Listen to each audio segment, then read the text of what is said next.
കരയുകയാണ് പിണറായി വിജയനും V D സതീശനും റിണിയും. എന്തുകൊണ്ടാണ് ബ്രോ വി ഡി സതീശൻ്റെ പേര് വെച്ചത്? അതെ, ഇന്നലെ രാത്രി 7 മണിക്ക് ഇൻസ്റ്റഗ്രാമിൽ വലിയൊരു അത്ഭുതം നടന്നു. എന്തെന്നല്ലേ, വിഷയത്തിലേക്ക് ഞാൻ ക്ലിയറായി കടക്കാം. അതായത് നമ്മുടെ രാഹുൽ മാങ്കൂട്ടത്തിൽ ഇന്നലെ ശബരിമല ദർശനം കഴിഞ്ഞ് കുറച്ച് കാര്യങ്ങൾ പറഞ്ഞിട്ടുണ്ട്. രാഹുലിനെ കാണാനെത്തിയത് ലക്ഷക്കണക്കിന് ആൾക്കാരാണ്. അവരോട് രാഹുൽ കുറച്ച് കാര്യങ്ങൾ പറയുന്നുണ്ട്, അത് ഞാൻ പറഞ്ഞുതരാം. അതിനുശേഷം നമ്മുടെ ഷാഫി പറമ്പിൽ വലിയൊരു വിവാദത്തിൽ പെട്ടിട്ടുണ്ട്. ഏകദേശം 5 മിനിറ്റ് ദൈർഘ്യമുള്ള ഷാഫിയുടെ ഒരു പ്രസംഗം വന്നിട്ടുണ്ട്. ആ പ്രസംഗത്തിനിടെ ഷാഫി പറമ്പിൽ സംസ്ഥാന BJP പ്രസിഡന്റായ രാജീവ് ചന്ദ്രശേഖരെ മോശമാക്കി പറഞ്ഞു എന്ന് BJPക്കാർ പറയുന്നു. യൂട്യൂബിൽ അപ്ലോഡ് ചെയ്ത രാജീവ് ചന്ദ്രശേഖരെ കുറിച്ച് ഷാഫി പറമ്പിൽ പറയുന്ന ആ ഭാഗം എല്ലാ ചാനലുകളും ഡിലീറ്റ് ചെയ്യണമെന്നാണ് BJPയുടെ ആവശ്യം. എന്താണ് ഷാഫി പറഞ്ഞത് അത് ഞാൻ വീഡിയോയിൽ വെച്ച് തരാം. 5 മിനിറ്റ് ദൈർഘ്യമുള്ള ക്ലിപ്പാണ്, ഒന്നൊന്നായി വെച്ച് തരുമ്പോൾ നിങ്ങൾക്ക് മനസ്സിലാവും. അപ്പോൾ നമുക്ക് ആദ്യം രാഹുലിൻ്റെ വിഷയം ചർച്ച ചെയ്യാം. ഓക്കെ, നിങ്ങൾ നോക്കൂ, ഇന്നലെ ശബരിമല ദർശനം കഴിഞ്ഞ് നമ്മുടെ രാഹുൽ മാങ്കൂട്ടത്തിൻ്റെ ഫോട്ടോയാണ്. ഈ ഫോട്ടോ നമ്മുടെ രാഹുൽ ഇന്നലെ ഇൻസ്റ്റഗ്രാമിൽ അപ്ലോഡ് ചെയ്യുകയാണ്. ഏകദേശം 7 മണിയാകുമ്പോൾ അപ്ലോഡ് ചെയ്തതാണ്. സത്യം പറഞ്ഞാൽ ഇന്നലെ ഇൻസ്റ്റഗ്രാമിൽ ട്രെൻഡിങ് ഈ ഫോട്ടോയാണ്. അപ്ലോഡ് ചെയ്ത് സെക്കൻഡുകൾക്കുള്ളിൽ ലക്ഷക്കണക്കിന് വ്യൂസും ലക്ഷക്കണക്കിന് ലൈക്സും കമൻറ്റുമാണ് ഈ ഒരു ഫോട്ടോസിന് കിട്ടിയത്. എത്ര വീട്ടമ്മമാരാണ് പാലക്കാടുകാരായ, അതായത് 18 വയസ്സ് മുതൽ ഏകദേശം 80 വയസ്സ് വരെ ജീവിച്ചിരിപ്പുള്ള എല്ലാവരും രാഹുലിനെ കമൻറ്റിട്ട് പറയുകയാണ്. ഞാൻ കുറച്ച് കമൻറ്റ് സൈഡിൽ വെച്ച് തരാം, ഞാൻ വായിക്കുന്നില്ല, വായിച്ചാൽ തീരൂല. നിങ്ങൾ നോക്കൂ, അതായത് രാഹുലേട്ടാ ഒന്ന് തിരിച്ചു വരൂ, രാഹുലേട്ടാ നിങ്ങളെ മിസ് ചെയ്യുന്നുണ്ട്, രാഹുലേട്ടാ എന്തൊക്കെ കമൻറ്റാണ്. അതിൽ ഭൂരിപക്ഷം കമൻറ്റും വരുന്നത് രാഹുലേട്ട കോൺഗ്രസ് സീറ്റ് തന്നില്ലെങ്കിൽ സ്വതന്ത്രനായി മത്സരിക്കാൻ രാഹുലേട്ട എന്നൊക്കെ പറഞ്ഞിട്ടാണ്. എന്താണല്ലേ, ഇവിടെയാണ് ഞാൻ ആദ്യം പറഞ്ഞ പോയിന്റ്. വി ഡി സതീശനും കരയുകയാണ്. എന്തിനാണ് ഇത്ര നല്ല മനുഷ്യനെ ഞങ്ങൾ പാർട്ടിയിൽ നിന്ന് പുറത്താക്കിയതെന്ന് പറഞ്ഞിട്ട്. സത്യം പറഞ്ഞാൽ കോൺഗ്രസ് തന്നെ ഞെട്ടുകയാണ്. രാഹുലിന് ജനങ്ങൾ ഇങ്ങനെ സപ്പോർട്ട് കൊടുക്കുന്നത്. ഒരു ചെറിയൊരു എക്സാമ്പിൾ പറയുകയാണ്. എനിക്കെതിരെ ഒരു പെണ്ണ് കംപ്ലൈൻറ്റ് കൊടുക്കുന്നു, ഞാൻ പീഡിപ്പിച്ചു എന്ന് പറഞ്ഞിട്ട്. ഓക്കെ, ഒരു എക്സാമ്പിൾ നിങ്ങൾ കരുതുക, ഞാൻ പീഡിപ്പിച്ചു എന്നൊക്കെ. അങ്ങനെ ഞാൻ എൻ്റെ വലിയ എല്ലാ ചാനലുകളും എന്നെ ഇട്ട് ചാമ്പൊന്നു. കാസർഗോഡിൻ്റെ വ്ളോഗറായ അൽത്തു ഒരു പെണ്ണിനെ പീഡിപ്പിച്ചു എന്നൊക്കെ പറഞ്ഞ് ഞാൻ തെറ്റ് ചെയ്തവനാണ്. അങ്ങനെ നിങ്ങൾ സങ്കല്പിക്കൂ. അതിനുശേഷം ഞാൻ വലിയൊരു ശബരിമലയിലോ അല്ലെങ്കിൽ വലിയൊരു പള്ളിയിലോ ഒരു ചർച്ചിലോ പോയി വന്നിട്ട് ഒരു ഫോട്ടോ ഞാൻ ഇൻസ്റ്റഗ്രാമിൽ അപ്ലോഡ് ചെയ്താൽ എനിക്ക് തെറിയല്ലേ കിട്ടേണ്ടത്? എന്നെ നായിന്ന് കട എനിക്ക് വെട്ടുവീയൂലേ, എന്നെന്തൊക്കെയോ വിളിക്കൂലേ, കാരണം ഞാൻ തെറ്റ് ചെയ്തവനാണ്. ഇവിടെ രാഹുലിൻ്റെ കാര്യത്തിൽ എന്തുകൊണ്ടാണ് ഒരു തെറി കമൻറ്റ് പോലും നമ്മുടെ രാഹുലിന് വരാത്തത്? അദ്ദേഹം നിരപരാധിയാണ്. എൻ്റെ എല്ലാ വീഡിയോയിലും ഞാൻ പറയുന്ന ഒരു ഡയലോഗ് വീണ്ടും പറഞ്ഞുകൊണ്ട് ഞാൻ ബാക്കി വിഷയത്തിലേക്ക് കടക്കാം.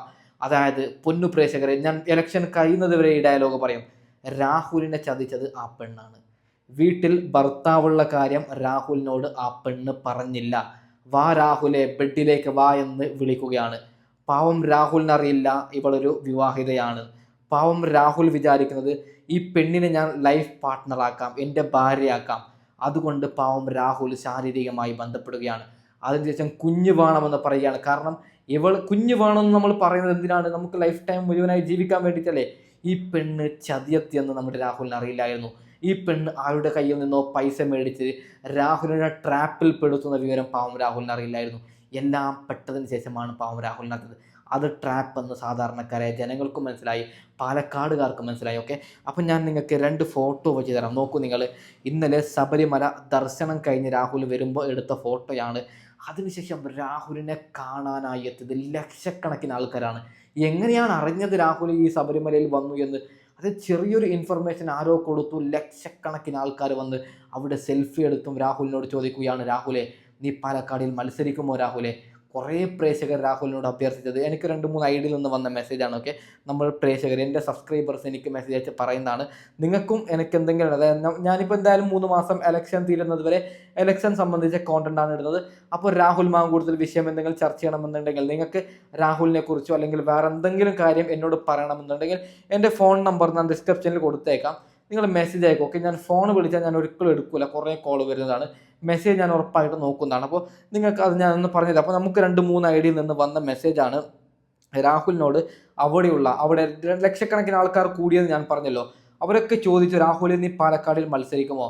രാഹുൽ പറയുകയാണ്, എല്ലാത്തിനും അതിൻ്റെതായ സമയമുണ്ട്, ഞാൻ അപ്പം പറയാം.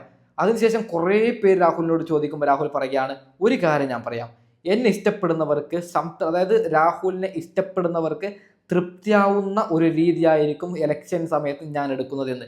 അതിൻ്റെ അർത്ഥം നമ്മുടെ രാഹുൽ മത്സരിക്കുമെന്നാണ്. ഒരു കാര്യം ഞാൻ പറയുകയാണ്, ഇന്നലെ മാത്രം രാഹുൽ ഈ ഒരു പോസ്റ്റ് ശബരിമലയിൽ ദർശനം കഴിഞ്ഞ് വന്ന പോസ്റ്റ് അപ്ലോഡ് ചെയ്തപ്പോൾ കോൺഗ്രസ് തന്നെ ഞെട്ടി. എൻ്റെ കഴിഞ്ഞ വീഡിയോയിൽ ഞാൻ പറഞ്ഞിരുന്നു 21-ാം തീയതിക്ക് മുൻകൂർ ജാമ്യം രാഹുലിന് കിട്ടുകയാണെങ്കിൽ കോൺഗ്രസ് പ്രഖ്യാപിച്ചതാണ് രാഹുലിന് പാലക്കാടിൽ കോൺഗ്രസ് സീറ്റിൽ ഉറപ്പായിട്ടും കിട്ടും. പക്ഷേ ഇന്നലെ വീണ്ടും കോൺഗ്രസ് ഞെട്ടുകയാണ്. അതായത് ആ കമൻറ്റ് ബോക്സ്, നിങ്ങൾ ഈ വീഡിയോ കഴിഞ്ഞ് രാഹുലിൻ്റെ കമൻറ്റ് ബോക്സ് യൂട്യൂബ് ഇൻസ്റ്റാഗ്രാമിൽ നോക്കിയാൽ മതി. എന്താണ്, എത്ര ചേച്ചിമാരാണ്, എത്ര സഹോദരന്മാരാണ് 18 വയസ്സ് മുതൽ, അതായത് SSLCയിൽ പഠിക്കുന്ന പിള്ളേരടക്കം രാഹുലേട്ട ഒന്ന് തിരിച്ചു വരും രാഹുലേട്ട എന്നൊക്കെ പറഞ്ഞ് കമൻ്റ് ഇടുന്നത്. അത്രയും നമ്മുടെ രാഹുലിനെ ജനങ്ങൾ 2 കൈയും നീട്ടി സ്വീകരിക്കൂ എന്നാണ് കോൺഗ്രസ്സുകാരോട് ഒരു കാര്യം പറയുകയാണ്. പൊന്നാര VD സതീശനോട് ഒരു കാര്യം പറയുകയാണ്. VD സതീശ, ഉറപ്പായിട്ടും ഞാനൊരു കാര്യം പറയുകയാണ്, എഴുതി വെച്ചോളൂ. നിങ്ങൾ സീറ്റ് കൊടുത്തില്ലെങ്കിൽ രാഹുൽ സ്വതന്ത്രനായി മത്സരിക്കുകയാണെങ്കിൽ ഉറപ്പായിട്ടും 10,000-ൽ കുറയാത്ത ഭൂരിപക്ഷത്തിൽ രാഹുൽ പാലക്കാടിനെ പിടിക്കുമെന്ന് ഞാൻ BJP-കാരോടും കോൺഗ്രസ്സുകാരോടും CPM-കാരോടും ഞാൻ പറയുകയാണ്. കോൺഗ്രസ് സീറ്റ് കൊടുക്കും, അത് വേറെ സംഗതിയാണ്. എനിക്ക് കിട്ടുന്ന ഇൻഫർമേഷനും നമുക്ക് കിട്ടുന്ന വിവരം അനുസരിച്ച് 100% രാഹുലിന് സീറ്റ് കൊടുക്കും. ഓക്കെ, അപ്പോൾ ഒരു കാര്യം കൂടി ഇടയ്ക്ക് പറയുകയാണ്, ഒന്ന് സബ്സ്ക്രൈബിൻ്റെ ബട്ടൺ ഒന്ന് ഞെക്കണേ. അപ്പോൾ നമുക്ക് എന്താണ് ഷാഫി പറമ്പിലിൻ്റെ വിവാദ പ്രസംഗം? ഏതായാലും 5 മിനിറ്റ് ദൈർഘ്യമുണ്ട്. ഓരോരോ മിനിറ്റായിട്ട് ഞാൻ വെച്ചു തരാം. അതിൻ്റെ ഇടയിലാണ് മറ്റേ രാജീവ് ചന്ദ്രശേഖരൻ്റെ പേര് പറയുന്നത്. അപ്പം ഞാൻ എക്സ്പ്ലെയിൻ ചെയ്തുതരാം. അപ്പോൾ നമുക്ക് എന്തായാലും അതൊന്ന് ചർച്ച ചെയ്യാം. ഓക്കെ, ഒരു മത്സ്യത്തെ കരയിലേക്ക് എടുത്തിടുന്നത് പോലെയാണ് ഭരണമില്ലാതായി പോകുമെന്ന് കണ്ട് CPM-കാർ പുറത്തു കടന്ന് പടക്കുന്നത് എന്നുള്ളത്, അവരുടെ ഭരണ നേതൃത്വം പടക്കുന്നത് എന്നുള്ളത് അവരുടെ പ്രവർത്തകരും വിലയിരുത്തട്ടെ, അവരുടെ ആശയങ്ങളെ ഉൾക്കൊള്ളുന്നവർ വിലയിരുത്തട്ടെ. കേരളത്തിലെ BJP-യുടെ വക്താക്കളായി CPM-ന്റെ ഭരണ നേതൃത്വം മാറുന്നതിനെ അവർ ശ്രദ്ധിക്കട്ടെ. AK ബാലനെ പോലുള്ള നേതാക്കന്മാർ, പേര് ബാലൻ എന്നാണെങ്കിലും വിഭാഗീയത പറയുന്നവരുടെ കാര്യത്തിൽ മൂത്തോനാണ് എന്ന് വരുന്ന തരത്തിലേക്ക് ഈ നാട്ടിലെ ജനങ്ങൾ കാര്യങ്ങളെ വിലയിരുത്താൻ തയ്യാറാവട്ടെ. നിങ്ങൾ മനസ്സിലാക്കട്ടെ, ജനങ്ങൾ 2 മാസം തികച്ചില്ല മറ്റൊരു തെരഞ്ഞെടുപ്പ് പ്രഖ്യാപിക്കാൻ. അപ്പൊ പരാജയത്തിൽ നിന്ന് പാഠം ഉൾക്കൊള്ളാനല്ല, പരാജയത്തിൽ നിന്ന് തിരിച്ചു വരാൻ കഴിയില്ലെന്നറിഞ്ഞിട്ട് അവസാനത്തെ കച്ചിത്തുരുമ്പ് വർഗീയത. ഷാഫിക, ഇവറ്റകളോട് പറഞ്ഞിട്ട് കാര്യമില്ല ഷാഫിക. അതായത് അയ്യപ്പൻ്റെ സ്വർണം കക്കുന്നവർ നോക്കൂ, നിങ്ങൾ കോടിക്കണക്കിന് ജനങ്ങൾ വിശ്വസിക്കുന്ന അയ്യപ്പൻ്റെ സ്വർണം കക്കാൻ ഇവറ്റകൾക്ക് എങ്ങനെ ധൈര്യം വന്നു? ഓക്കെ, നമുക്ക് ഷാഫി പറമ്പിലിന്റെ പ്രസംഗം ഫുള്ളായിട്ടൊന്ന് കേട്ട് നോക്കാം. ഓക്കെ, അവസാനത്തെ കച്ചിത്തുരുമ്പ് വിഭാഗീയത. നിങ്ങൾ നിയമസഭാ തെരഞ്ഞെടുപ്പിൽ, നിങ്ങൾ പഞ്ചായത്ത് തെരഞ്ഞെടുപ്പിൽ നിങ്ങൾ നേരിട്ട തോൽവിയേക്കാൾ അതിലും വലിയ തോൽവി നിങ്ങളെ നിയമസഭാ തെരഞ്ഞെടുപ്പിൽ കാത്തിരിക്കുന്നുണ്ടെന്ന് ഈ ജനത നിങ്ങളോട് പറയാൻ ആഗ്രഹിക്കുന്നു. അതിന്റെ ഉത്തരവാദിത്ത നിർവഹണത്തിന്റെ ഭാഗമായിട്ടാണ് ഞാൻ ആവർത്തിച്ചത്, നിങ്ങളോട് അഭ്യർത്ഥിച്ചത്, SIR-ന്റെ പ്രവർത്തനങ്ങളിൽ പരിപൂർണമായ സാന്നിധ്യം താഴെ തട്ടിൽ, വീടുകളിൽ, ബൂത്തിൽ, അല്ലെ, എല്ലാ ഇടങ്ങളിലും ഉണ്ടാവാൻ മാഷെ മറ്റാരെക്കാളും നിങ്ങൾ രംഗത്തിറങ്ങണം. നിങ്ങൾ ചോദിക്കണം, നിങ്ങൾ പറയണം, നിങ്ങൾ വീടെത്തണം. അവിടെ എത്തിയില്ലാത്തവരുടെ വോട്ടുകൾ അതിന്റെ രേഖകൾ സഹിതം തിരിച്ചെത്തിച്ചതുണ്ടെന്ന് അന്തിമ പട്ടിക വന്നതിന് ശേഷവും ഉറപ്പുവരുത്താനുള്ള ദിവസങ്ങൾ നമ്മുടെ മുമ്പിലുള്ളപ്പോ ഒരു വീഴ്ചയും അക്കാര്യത്തിൽ ഉണ്ടാവരുത്. നിങ്ങളിപ്പോ LDF-കാരാണെങ്കിലും BJP-കാരാണെങ്കിലും UDF-കാരാണെങ്കിലും നിങ്ങളുടെ വോട്ടർ ലിസ്റ്റിൽ നിങ്ങളുടെ പേരുണ്ടോ എന്ന് ശ്രദ്ധിക്കൂ. ഇല്ലെങ്കിൽ 8ന്റെ പണി കിട്ടും. ഓക്കെ, ഒരു പക്ഷേ നമുക്ക് ഭാവിയിൽ നല്ല പണി വരും. അതുകൊണ്ട് ചിലപ്പോൾ പേരില്ലെങ്കിൽ ഇപ്പോൾ റേഷൻ കാർഡോ മറ്റേ ആധാർ കാർഡോ അങ്ങനെ എന്തെങ്കിലും കൊണ്ടുപോയി കൊടുത്താൽ പേരിടും. അപ്പോൾ അതൊന്നും നിങ്ങൾ ശ്രദ്ധിക്കണേ. നിങ്ങളുടെ ഏതെങ്കിലും ഒരു LDF-ന്റെ ഓഫീസിലോ UDF-ന്റെ ഓഫീസിലോ പോയി അവിടെ പോയപ്പോൾ നിങ്ങൾക്ക് അറിയാൻ പറ്റും SIR-ൽ നിങ്ങളുടെ പേരുണ്ടോ. അത് ശ്രദ്ധിക്കണേ, എല്ലാവർക്കും പണി കിട്ടും. അതുകൊണ്ടാണ് ഞാൻ പറഞ്ഞത്, ഒരു ദിവസമാണ് നിങ്ങൾ പോകുന്നത്, SIR-ൽ നിങ്ങളുടെ വോട്ടർ പട്ടികയിൽ നിങ്ങളുടെ പേരില്ലെങ്കിൽ ഭാവിയിൽ ഭയങ്കര പ്രശ്നം വരും. ഓക്കെ, നമുക്ക് എന്തായാലും ബാക്കിയും കൂടി കേട്ട് നോക്കാം. ശ്രദ്ധിക്കണേ, രാജീവ് ചന്ദ്രശേഖരന്റെ വിഷയം അറിയാതെ വായിന്ന് വരുന്നതാണ്. നമുക്ക് നോക്കാം. വാർഡിലെ ജനങ്ങളെ ചേർത്ത് പിടിച്ച് നിങ്ങൾ ഇറങ്ങണം.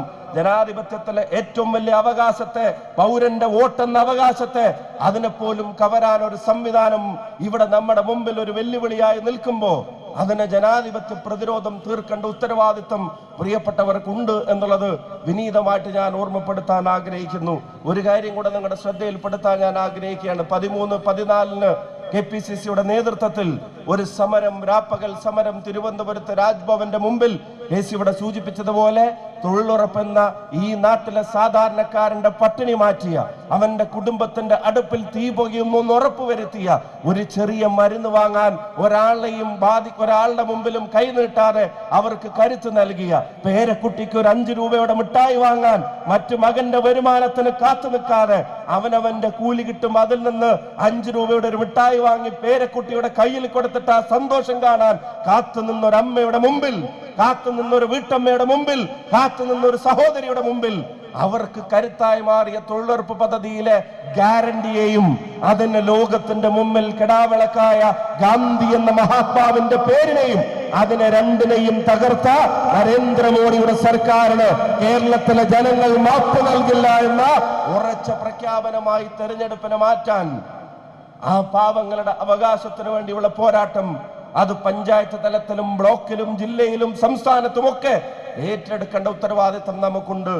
പാവമല്ലേ നമ്മുടെ ഷാഫി. അതായത് ഒരു കാര്യം പറയുകയാണ്, നമ്മുടെ രാഹുൽ ഇങ്ങനെ പെട്ടപ്പോൾ നമ്മുടെ ഷാഫി 2 കൈ നീട്ടി രാഹുലിനെ രക്ഷിക്കാൻ പോയപ്പോൾ മുരളീധരനും സതീശനൊക്കെ പറയുകയാണ്, പോലെ ഷാഫി ഇലക്ഷനാണ് എന്ന്. മണ്ണാങ്കട്ട ഇലക്ഷൻ അല്ലേ? കൂട്ടത്തിലൊരുത്തന്നെ ഒരു ആപത്ത് സംഭവിക്കുമ്പോൾ ഇലക്ഷന് ഞാനൊന്നും പറയുന്നില്ല. അപ്പോൾ നമുക്ക് എന്തായാലും ബാക്കിയും കൂടി കേട്ട് നോക്കാം. തൊഴിലുറപ്പിൽ നിന്ന് ഗാന്ധിയെയും ഗ്യാരണ്ടിയെയും തകർത്ത മോഡി സർക്കാരിനെതിരായി സമര പരമ്പരകൾക്ക് നമ്മൾ നേതൃത്വം നൽകാൻ പോകുന്നു. ആ സമര പരമ്പരകൾക്കും നിങ്ങളും സഹപ്രവർത്തകരും പങ്കെടുക്കണമെന്നുള്ളത് വിനീതമായിട്ട് അഭ്യർത്ഥിക്കാൻ ആഗ്രഹിക്കുന്നു. ഈ കോഴിക്കോട്ടെ കോർപ്പറേഷന്റെ കാര്യം ഇവിടെ സൂചിപ്പിച്ചു. കോർപ്പറേഷനിൽ BJPക്ക് കിട്ടിയ സീറ്റുകളുടെ കാര്യത്തിൽ അവര് നന്ദി പറയുന്നത് രാജീവ് ചന്ദ്രശേഖരനോടല്ല, അവര് നന്ദി പറയുന്നത് പ്രധാനമന്ത്രിയോടല്ല, അവര് നന്ദി പറയുന്നത് BJP നേതൃത്വത്തോടല്ല, അവര് നന്ദി പറയുന്നത് ജനങ്ങളോട് പോലുമല്ല. കോഴിക്കോട്ടെ കോർപ്പറേഷനിൽ BJPക്ക് കിട്ടിയ സീറ്റിന്റെ കാര്യത്തിൽ അവർക്ക് വേണ്ടി ശ്രദ്ധാപൂർവം ആ വാർഡുകളെ കീറി മുറിച്ചു കൊടുത്ത CPM നേതൃത്വത്തോടാണ് കോഴിക്കോട്ടെ BJPക്കാർ നന്ദി പറയേണ്ടത്.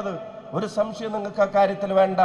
BJPക്ക് കിട്ടിയാലും ശരി UDF ജയിക്കരുത് എന്ന തരത്തിലേക്കുള്ള പൊളിറ്റിക്സ് ഈ CPM പരസ്യമായി കൊണ്ടു നടക്കുന്നതിനെ ഇവിടുത്തെ ജനങ്ങൾ ചോദ്യം ചെയ്യാതിരിക്കരുത്. നാഴികക്ക് 40 വട്ടം കോൺഗ്രസിനെ വിമർശിക്കുന്ന, ലീഗിനെ വിമർശിക്കുന്ന, UDFനെ വിമർശിക്കുന്ന ഇടതുപക്ഷത്തെ ചില സാമൂഹ്യ മാധ്യമങ്ങളിലെ നിരന്തര ഇടപെടൽ നടത്തുന്ന ആളുകൾ, ആ 2 അക്ഷര ഇനീഷ്യലുള്ള ആളുകൾ പോലും ഇപ്പൊ തിരിച്ചു പറയാൻ തുടങ്ങിയിരിക്കുന്നു. ബാലേട്ടന്റെ നാവും വർത്താനവും അതൊക്കെ എന്താണ് എന്നുള്ളത് അവര് പോലും തിരിച്ചറിയുന്നുണ്ട്. നോക്കൂ, ഇവിടെ കോർപ്പറേഷനിൽ BJP ജയിക്കാനുള്ള കാരണം രാജീവ് ചന്ദ്രശേഖരൻ അല്ല, അതിന് കാരണം CPM എന്ന് ഷാഫിയോടെ പറയുകയാണ്. അത് ശരിയല്ലേ? BJPയുടെ വലിയ നേതൃത്വം ഇപ്പോൾ പറയുന്നത് എന്തിനാണ് രാജീവ് ചന്ദ്രശേഖരൻ്റെ പേര് ഷാഫി പറഞ്ഞത്? രാജീവ് ചന്ദ്രശേഖരൻ ഇടപെട്ടത് കൊണ്ടും രാജീവ് ചന്ദ്രശേഖരൻ്റെ വികസനം കണ്ടുകൊണ്ടുമാണ് BJP ജയിച്ചത് എന്നാണ് BJP നേതൃത്വം പറയുന്നത്. അതിന് ഷാഫി പറമ്പിൽ എന്തുകൊണ്ടാണ് അങ്ങനെയല്ല, CPMൻ്റെ കഴിവ് കൊണ്ടാണ് ഞങ്ങൾ ജയിച്ചത് എന്ന് പറഞ്ഞത്? അത് ആ പറഞ്ഞത് ഷാഫി പറമ്പിൽ തെറ്റാണെന്നും അതിനെ നീക്കം ചെയ്യണമെന്നാണ് BJPയുടെ ചില നേതാക്കൾ പറഞ്ഞത്. നാണമില്ലേ അവറ്റകൾക്ക്? ഓക്കെ, നമുക്ക് എന്തായാലും ഏറ്റവും അവസാനത്തെ ഒരു ക്ലിപ്പും കൂടി കേട്ടിട്ട് വൈൻഡപ്പ് ചെയ്യാം. ഓക്കെ, അതുകൊണ്ട് പ്രിയമുള്ളവരെ, ഞാൻ എൻ്റെ പ്രസംഗം അവസാനിപ്പിക്കുന്നു. ഇനി നമ്മുടെ മുമ്പിൽ വിശ്രമരഹിതമായ പോരാട്ടത്തിന്റെ ദിനങ്ങളാണ്. കേസ് ഇവിടെ സൂചിപ്പിച്ചതുപോലെ കോഴിക്കോടിന്റെ വികസന സ്വപ്നങ്ങൾക്ക് കരുത്തു പകരാൻ ഒരു ഗവൺമെന്റ് കേരളത്തിൽ വരാൻ പോകുന്നു. ഇന്റർനാഷണൽ സ്റ്റേഡിയം ഉൾപ്പെടെ കോഴിക്കോട് ജനത കാത്തിരുന്ന വികസന ക്ഷേമ പ്രവർത്തനങ്ങൾക്ക് കരുത്തു പകരാൻ ഒരു ഗവൺമെന്റ് ഇവിടെ വരാൻ പോകുന്നു. UDFന്റെ ഗവൺമെന്റ് ഇവിടെ വരാൻ പോകുന്നു. ജനങ്ങളുടെ ഗവൺമെന്റ് ഇവിടെ വരാൻ പോകുന്നു. ഈ നാടിന്റെ സമാധാനത്തെ, ഐക്യത്തെ കാക്കുന്ന ഒരു ഗവൺമെന്റ് ഇവിടെ വരാൻ പോകുന്നു. അതിന്റെ പ്രവർത്തന പന്താവുകളിൽ ഒരുമിച്ച് മുന്നേറാമെന്ന് മാത്രം പറഞ്ഞുകൊണ്ട് പ്രിയപ്പെട്ടവർക്ക് എല്ലാവർക്കും ഹൃദയാഭിവാദ്യങ്ങളും അഭിനന്ദനങ്ങളും ആശംസകളും നേർന്നുകൊണ്ട് ചരിത്രം തിരുത്തിക്കുറിച്ച വിജയം 25 വർഷത്തിന് ശേഷം, 20 വർഷത്തിന് ശേഷം ചരിത്രത്തിൽ ഒരിക്കലുമില്ലാത്ത തരത്തിൽ ജില്ലാ പഞ്ചായത്ത്, കോർപ്പറേഷനിലെ മികച്ച മുന്നേറ്റം, ബ്ലോക്ക് പഞ്ചായത്തുകളിലെ മുന്നേറ്റം, ഗ്രാമപഞ്ചായത്തുകളിൽ 10-22 ഗ്രാമപഞ്ചായത്തുകൾ പിടിച്ചെടുത്ത മുന്നേറ്റം, ബ്ലോക്ക് പഞ്ചായത്തിലും മുനിസിപ്പാലിറ്റികളിലും മുന്നേറ്റം, വാർഡ് മെമ്പർമാരുടെ എണ്ണത്തിൽ മുന്നേറ്റം. ആ മുന്നേറ്റം നിങ്ങളെ കൊണ്ടുകൂടി ഉണ്ടായ, നിങ്ങളുടെ അധ്വാനത്തിന്റെയും മുന്നൊരുക്കത്തിന്റെയും പേരിലുണ്ടായ നേട്ടമാണ്. ആ നേട്ടങ്ങളിൽ അഹങ്കരിക്കാതെ, അത് തലയിലേക്കെടുക്കാതെ വിനയത്തോടെ വിനയത്തോടെ വിനയത്തോടെ ജനങ്ങൾക്ക് വേണ്ടി പ്രവർത്തിച്ച് മുന്നേറാമെന്ന് മാത്രം. ഓക്കെ, ഇങ്ങനെയൊക്കെയാണ് നമ്മുടെ ഷാഫി പറഞ്ഞത്. അപ്പോൾ ഏതായാലും ഞാൻ വൈൻഡപ്പ് ചെയ്യുകയാണ്. ഒരു കാര്യം കൂടി പറയുകയാണ്. അപ്പോൾ ഒന്ന് സബ്സ്ക്രൈബ് ചെയ്യണം. സമയമായി, കിടന്നുറങ്ങണം. രാത്രിയാണ് ഷൂട്ട് ചെയ്യുന്നത്. 1:30 മണിയായി. ഇനിയിപ്പോൾ ഇത് എഡിറ്റ് ചെയ്തിട്ട് നിങ്ങളിലേക്ക് രാവിലെ 8 മണിക്ക് എത്തും. ഞാനിപ്പോൾ എഡിറ്റ് ചെയ്തൊക്കെ കിടന്നുറങ്ങുമ്പോൾ എന്തായാലും 2-3 മണിയാവും. ഓക്കെ, രാത്രി എൻ്റെ വേറൊരു പണി കഴിഞ്ഞിട്ടാണ് ഞാൻ ഈ പരിപാടിക്ക് നിൽക്കുന്നത്, അല്ലാതെ ഇത് മാത്രമല്ല. ഓക്കെ, അപ്പോൾ എന്തായാലും വൈൻഡപ്പ് ചെയ്യുകയാണ്. ഒന്ന് സബ്സ്ക്രൈബ് ചെയ്തൊന്ന് സഹായിക്കണേ. പിന്നെ ഒരു കാര്യം പറയുകയാണ്, ഈ കാര്യം ബാക്ക്ഗ്രൗണ്ടും കാര്യങ്ങളൊക്കെ മാറ്റിയിട്ട് എൻ്റെ ഈ ലുക്കും കാര്യങ്ങളൊക്കെ ചേഞ്ച് ചെയ്തിട്ട് ഫെബ്രുവരി 1-ാം തീയതിക്ക് ആയുസ് ഉണ്ടെങ്കിലൊക്കെ ജീവിച്ചിരിപ്പുണ്ടെങ്കിൽ വേറെ ലെവൽ നമ്മൾ വീഡിയോയും കാര്യങ്ങളൊക്കെ ചെയ്യുന്നുണ്ട്. തൽക്കാലം ഇനിയിപ്പോൾ ഫെബ്രുവരി 1-ന് 19 ദിവസം ബാക്കിയുണ്ട്. അപ്പോൾ ഫെബ്രുവരി 1-ാം തീയതി തൊട്ട് ഒരു സർപ്രൈസ്, ഒരു വേറെ ലെവൽ, വേറെ രീതിയിലായിരിക്കും നമ്മൾ വീഡിയോ കോണ്ടന്റ് ചെയ്യൽ. ഓക്കെ, അപ്പോൾ വീണ്ടും ഉണ്ടാവും CPM-ൻ്റെയും BJP-ൻ്റെയും എനിക്കെതിരെ വരാൻ. ഓക്കെ, അപ്പോൾ തൽക്കാലം വൈൻഡപ്പ് ചെയ്യുകയാണ്. നിങ്ങൾക്ക് എല്ലാവർക്കും സുഖമെന്ന് വിചാരിക്കുന്നു. Okay, bye, good night.